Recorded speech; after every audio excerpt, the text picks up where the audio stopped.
सुरुवात 2010 केलात आपण आणि 2026 मध्ये आता आपल्याकडे हजारो कोंबडी आहेत.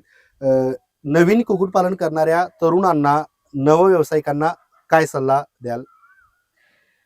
सगळ्यात म्हणजे ह्या व्यवसायापैकी दुग्ध असेल किंवा अजून कुठलाही व्यवसाय असेल, मग कमी ह्याच्यात काय म्हणतो त्याला आपण, कालावधी.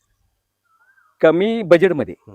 कमी बजेटमध्ये जास्तीत जास्त उत्पन्न देणारा हा व्यवसाय. नाही, भांडवल कमी लागतंय या व्यवसायात. अगदी भांडवल एक 15,000 म्हणजे काय सर्वसामान्य माणसाला अगदी करुणेजोग आहे ते. तसं दूध धंद्यात तसं नाही.